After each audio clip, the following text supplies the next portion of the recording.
Aloha students, how are we doing today? Nice to see you. Today I'm going to continue my discussion of the beginning of the modern era and, shall I say, the beginnings of contact, the contact between the Eastern Hemisphere, people of the Eastern Hemisphere, people of the Western Hemisphere. This has sort of been a theme of my course, of course, and so we're looking for a sort of bringing this class full circle from what we started with at the beginning. Okay, so today our discussion is about the Conquistadors of Spain. I know you've had two short readings about them, so we'll try to bring this all together for you. Okay, all right, here we go. Before I get into the Conquistadors fully, and it's sort of unfortunate that I don't have enough time to really get into this as much as I would like. What I wanted to do was I wanted to talk about some of these. We're going to talk about the Aztecs and the Incas sort of in detail. You've been reading about the Aztecs. You're going to watch a video today about the Incas. Well, I thought you might like to look at some pictures about the great civilization that preceded the Aztecs, and that was the Mayas or the Mayans. All right, and this is a good. I sort of showed you this the other day, if I'm not mistaken. This is a famous, what is known as a step pyramid in Mexico. It's at the the Yucatan Peninsula. That thing that sort of sticks out like a thumb and almost touches Florida. This particular pyramid is called El Castillo. All right, El Castillo, and El Castillo is Spanish. The Spanish gave it a name. This pyramid's real name is Colcalcan. It is at a city-state, and that's the best way for you to sort of think about the Mayans. It's at a city-state called Chichen Itza. Okay, Chichen Itza. Now I've had the opportunity, I've been to Chichen Itza. I've actually stood at the top of this pyramid. It's super cool, and the Mayans were pretty smart. So this is called a step pyramid for a couple of reasons. Obviously, there's steps of stairways. There's 4 stairways. You can see the step nature, okay, of the pyramid itself.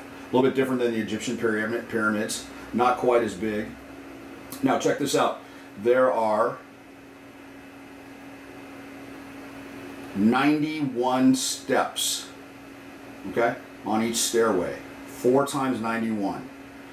Plus 1 step up into the top room at the top.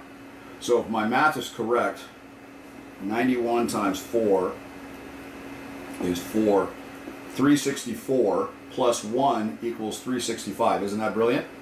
Okay, pretty cool. I can also tell you, this particular, you may say, what are all these people doing in this picture?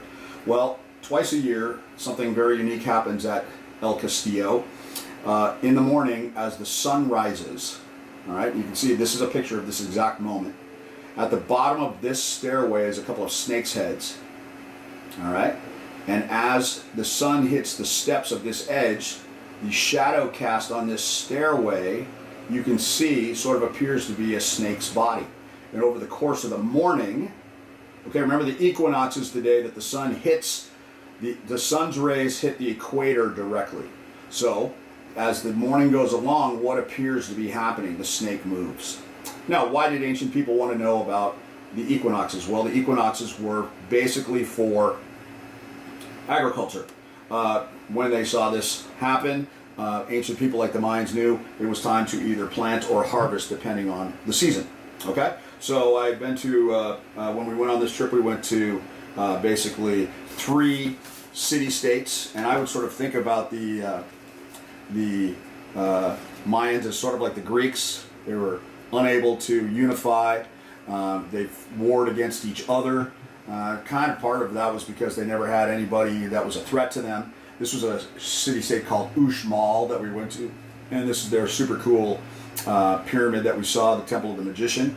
Probably the strongest of all the city-states of the ancient Mayans was this is probably the most well-known and most famous one of all their pyramids. Now, we did not go here when I went, but this is called, this city-state was called Tikal, and they were the dominant city-state of Mayans. And this one is called the Temple of the Great Jaguar. Okay, and this one's actually in Guatemala.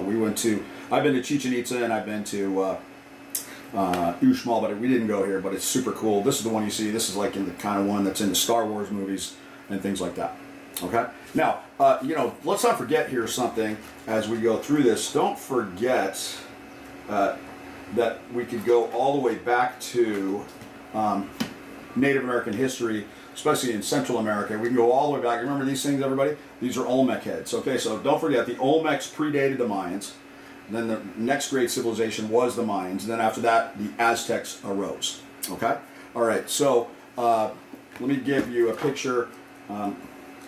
If we were at school, I would be able to show you all this stuff. Because I would show you pictures of myself. Okay, so here's El Castillo. Okay? And so you can see that this is a wide open space here.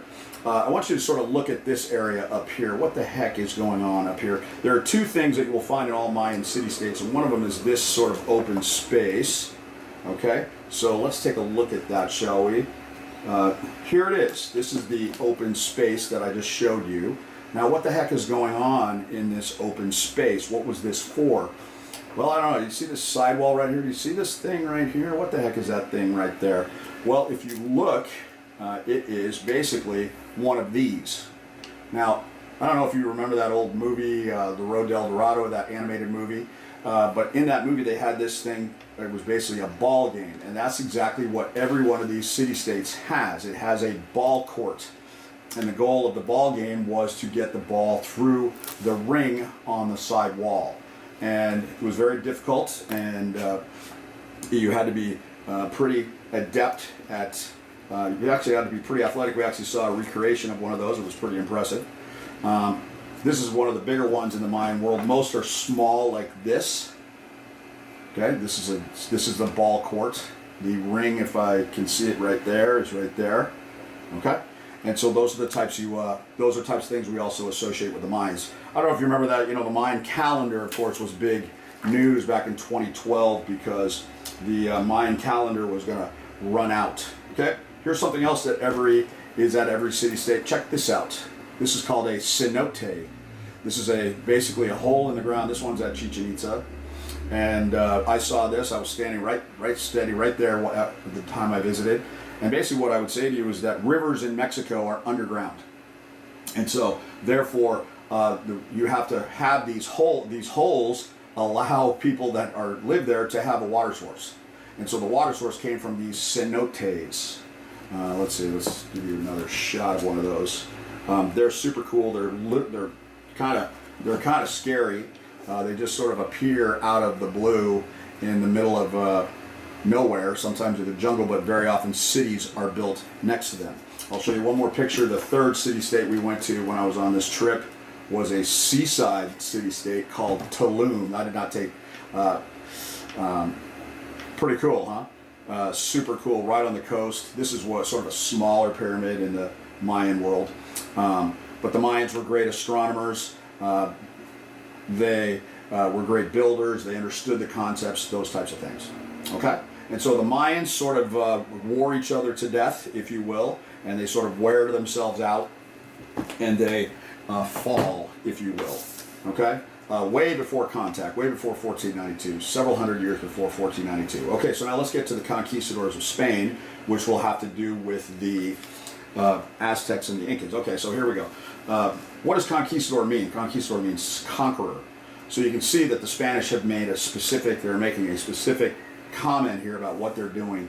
The conqueror, they're going out to conquer. What is Spain looking for? Okay, so you got to remember now, you heard about Columbus yesterday. So Columbus was an Italian dude, but he worked for Spain. And the idea is that Spain was looking to increase its trade, to increase the wealth of the nation, to seek new lands and all the things that come with it, both on top of it and underneath it, like gold would come up from underneath the ground. But things like lumber, for example, come from on top of the ground. And those types of things can add to the wealth of a nation like Spain. Okay, so remember yesterday when you heard about Columbus, you heard the story about how Columbus was always convinced he was just somewhere off the coast of India. Well, okay, that's 1492. So now we're in the early 1500s, All right, the Spanish have basically said, okay, Columbus is wrong. This is something new. This is the new world. It's already called that by the time this is going on. Okay, and so the conquistadors are the second wave. Okay, the second wave that goes out from Spain. And here was the deal. This is how they convinced young men of Spain to do this. They basically said, everything you find you can keep, except for 1/5. 1/5 of whatever you find, gold being the main thing, silver certainly. You have to give 1/5 back to the king. Okay? And so that's how the nation of Spain also became wealthy. I would also say that the Roman Catholic Church was involved with the Spanish conquistadors, because the Roman Catholic Church was looking for converts. And now, I wish I would do this in a little bit different order. Mr. O'Brien, what's the Reformation? Well, all I can tell you is the Reformation was a moment in which the Roman Catholic Church split. And I'm going to get to this in the next couple of movies. You'll probably see some stuff about this next week. So the Reformation was something in which half of the Roman Catholic Church of Europe members jumped ship and they went to something called the Protestant Church. So you'll learn about Protestants. Remember, Protestants were the first Christians to come to Hawaii. Okay, so you probably may be familiar with that term. So the Roman Catholic Church is looking for new converts in this new land. All right. Okay, so the two most famous guys of all, the two most famous conquistadors of all time were these two guys. Now, the way I want you to sort of think about this is I want you to sort of think about making two columns. All right. And the two columns will be for Cortez and Pizarro. These are the two guys. Hernan Cortez, who was known for conquering the Aztecs, and he accomplished that and finished that by 1521. And then the other side of your paper, we're going to put this guy, you're going to hear about him tomorrow. His name was Francisco Pizarro. He's also in the video you're going to watch tomorrow. And he conquered the Incas by 1532. So you can see within 40 years of Columbus, you can see that the Spanish are full-blown going for it in this whole scenario. Okay, so let's talk about the Cortez today. Cortez, basically, like I said, the Spanish understood that this was new land, that this were two big new continents. The Aztecs were in Mexico, not on the Yucatan Peninsula. The Aztec capital city is basically where Mexico City is today.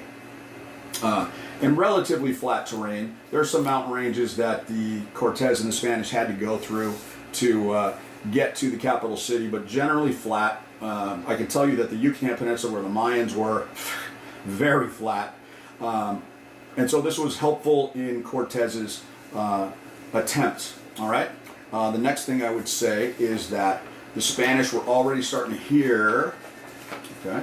The Spanish were already starting to hear in the early 1500s about a big, huge civilization on what was basically they were starting to call the mainland. They were, I think I said to you, the Spanish were, basically their headquarters was the island of Cuba, the huge island of Cuba. Okay? But they were starting to get rumors about a big, huge civilization on the mainland. And so it was sort of known that they were out there. All right. Now, Cortez was, he's basically a military officer. So he was sent by his Spanish, shall I say, his superiors, his military superiors.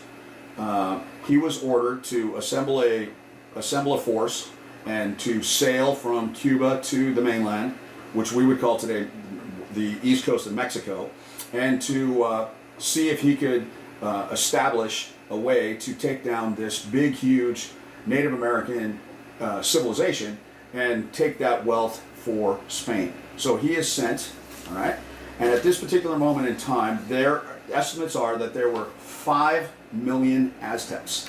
All right, so this is a big population. It's not as big as Spain. Spain was probably much larger than this, but 5 million people, that's a lot of people. The Aztec leader at this particular moment in history was a man named Montezuma. Now maybe you've heard of him before, but Montezuma, in political spectrum number 2, where I say there's really no such thing as a dictator, because none of these dictators really act in vacuum. Montezuma, and we're going to see the guy who was the Inca leader, they were pretty close to being pure dictators without having any help. Alrighty? Now, the next point I'm going to make here is sort of interesting. We're going to get to the total number of Spaniards that are in Cortez's force. But let me just say this, is that the Aztecs were hated by their fellow Native American tribes. And so sometimes when students study this, they say, you know, why didn't the Native Americans all band together to fight off the Europeans? Well, the fact of the matter is that the Native Americans were very busy fighting themselves, which I've sort of commented to you at the beginning of this course. One of the things that the Aztecs are very well known for, unfortunately, is that they were one of the great human sacrificing civilizations of all of history, no matter where you look in the world. And frankly, so were the Mayans and the Incas to a degree. The Aztecs' religion and their way of life revolved around human sacrifice. So the Mayans would fight each other and they would capture each other to conduct human sacrifice. The Aztecs would attack their next door neighbor, fellow Native American tribes. And so those Native American tribes were not as tough as the Aztecs, so they hated the Aztecs. And so therefore, Cortez, being frankly pretty smart, recognized this, and he had the other Native American tribes become part of his force. And so here's the size of his force. He only had 663 fellow conquistadors with him on the whole trip. All right, so he does not have a big, huge force or anything like that. He's got a relatively small group. But I would also say there's something else that he brought along with him that changes the Western Hemisphere forever. And it may not be exactly what you think, but if you think about this, this is very important. He brought with him 16 horses. All right, these are the first horses to set hoof, dare I say, on the continents of the Americas, and the horse will change the Americas forever. Alrighty. Now, one of the things that the conquistadors noted about the Aztecs was that the Aztecs fought bravely but fought poorly. Now, what does this mean? Aztec warriors wanted to fight one-on-one. They wanted to capture you alive, and I think you can probably figure this out. They wanted to capture you alive, and the more prisoners an Aztec warrior could capture, the greater their status was in society. So they didn't want to kill you. Whereas the Spaniards, they fought in groups, they fought together. All right. So basically, what happened was as you're reading, the Aztecs invite the Spaniards actually into the capital city, and as this went along, Montezuma was captured and held for ransom by the Spanish. All right. So this is a very important part of the story. And basically what happened was that the Aztec people turn on Montezuma. Now there's a lot of discussion about there's a lot of historical discussion about how was Montezuma killed. Was he murdered by the Spanish, which many people think happened, or was he murdered by his own people because they recognized that he had become a puppet for the Spaniards and Cortez himself. All right, so you've read a couple of things, you've been reading a couple of things about this interaction between them. And basically, the Spanish had to fight their way out of the city. I'll show you a map here in just a moment, and I'll show you what their city may have looked like. And one of the other things I should sort of throw out to you here is that, guess what Cortez also noticed? He noticed that smallpox had been somehow released on the Aztec population, and particularly in their big capital city. He did not do it on purpose, but he recognized the fact that it was very helpful for him in his attempt to overtake the Aztec capital city. All right, so let me just show you a map, and then I'll show you a recreation of the city. All right, so this is basically the map. So let's do it this way first. So you can see here, everybody, this is the Gulf of Mexico. This is the Yucatan Peninsula. This is where the Mayans were. So this was the Aztec Empire, and you can see that Cuba would be off over here. All right, and so what happened was, as you zoom out on the big map, this was the landing spot, and he did something very interesting. Cortez burned his ships. I think it was 3 ships altogether for all his 600 plus men, and he burned the ships. So they basically had nowhere to go. They either had to fight to victory or be killed.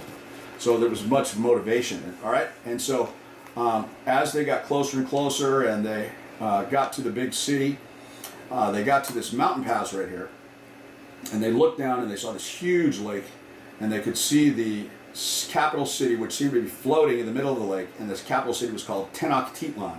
And like I said, today Mexico City is built on this site. The Spanish, after they conquered Tenochtitlan, built a Spanish city there. And you can see these weird sort of straight things. These were basically causeways that were built from the shore of the lake to the island. And by all accounts, the Spaniards were very impressed with the beauty of the city, with the advanced nature of the city, with the architecture of the city, just basically how the city was set up, how the city was run. They were very impressed. And very complimentary, frankly, of Aztec brains and smarts. Now, this is a picture. This is a picture of what I think. This is what the Spanish drew of how it looked. All right, this picture right here, so you can kind of see the causeways coming in. The city was on the island. This was the big, huge, literally big, huge main square. All right, and then this drawing rendition, this model, if you will, was sort of what the city appeared to look like to the Spaniards. And you can see that the city square is dominated by numerous pyramids. And each one of these pyramids, just like you saw in the Mayan pyramids, are step pyramids, but each one of these pyramids was used for, shall we say, human sacrifice. Even a few Spaniards were captured along the way. I do not believe that the ball game was continued by the Aztecs. I think that was strictly a Mayan cultural trait. All right, so kind of interesting, right? All right, so now we'll finish the Conquistadors discussion tomorrow, but I want you to do something else here. I want you to think about something else. All righty, here it is.